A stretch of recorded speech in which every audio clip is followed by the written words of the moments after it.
Hello everyone, आज चाहिँ म कसरी Yamaha FZ भर्जन 2 को हेडलाइट चेन्ज गर्ने भनेर देखाउँछु। फर्स्टमा हामीलाई 4 mm को एलएनकी पाउँछौँ, जुन चाहिँ हामीले 30-40 रुपैयाँमा किन्न सक्छौँ। अनि 4 mm को एलएनकीले चाहिँ हामीले त्यो साइडको बोल्ट खोलौँ।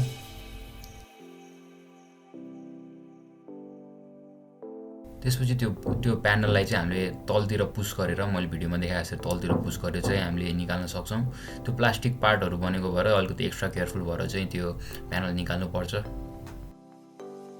त्यसपछि यो लगभग साइज 10 को चाहिँ टी रेन्जु यो काम गर्छ जस्तो लाग्यो, तर बाइकमै पाउने हामीले त्यो किटले चाहिँ यसरी चाहिँ यो खोल्न सक्छौँ।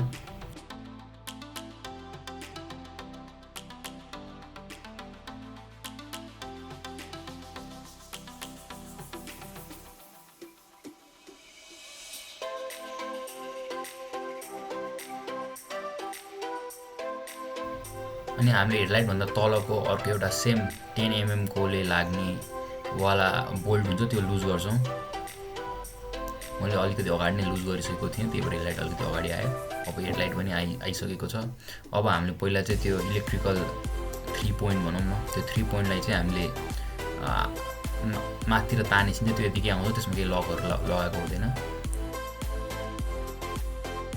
त्यसपछि हामीले त्यो रबर निकाल्छौँ। रबर चाहिँ वाटर प्रुफिङको लागि राखेको हुनसक्छ। अब त्यहाँ हामीले एउटा स्क्रु देख्छौँ, त्यो प्लसले खोल्नेवाला, त्यो चाहिँ हामीले अब अनस्क्रु गर्छौँ।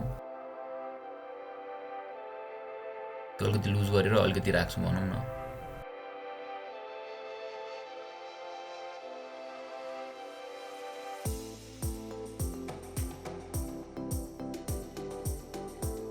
अब हामीले त्यो फलामको स्प्रिङ जस्तो नि निकाल्छौँ, जसले चाहिँ हाम्रो बल्बलाई चाहिँ हेडलाइटमा टाइटली राखेको हुन्छ। अब हामीले नयाँ बल्ब हाल्छौँ।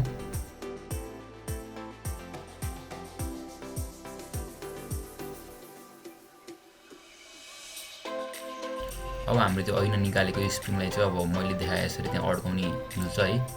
हामीले चाहिँ स्क्रु ड्राइभरमा चाहिँ त्यसलाई अड्काउँछौँ पहिला, अनि बिस्तारै स्क्रुलाई चाहिँ टाइट गर्दै लगेपछि चाहिँ त्यो आफै ठाउँमा बस्न जान्छ।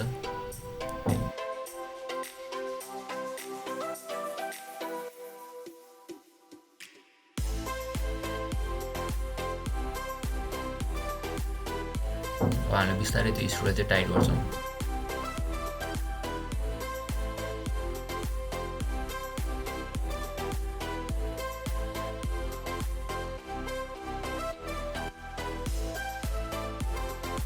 हामी टाइट गर्दै गएपछि स्प्रिङ त्यो माथिपट्टि भागमा बसेको त्यो टुक्रो छ नि, त्यो चाहिँ तलतिर सर्छ। खासमा बस्ने तलतिर हिँड्यो, पहिला हाल्नु चाहिँ गाह्रो हुन्छ। अब मैले त्यसलाई सारेँ, त्यो तलतिर गएर आफ्नो एक्चुअल पोजिसनमा बस्यो।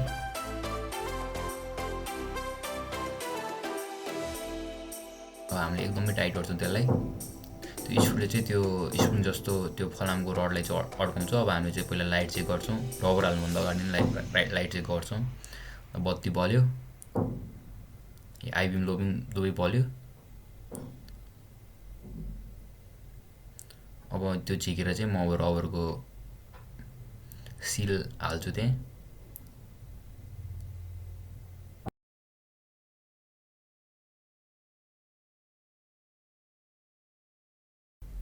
अब हामीले 3 पिन यसरी पुस गर्छौँ।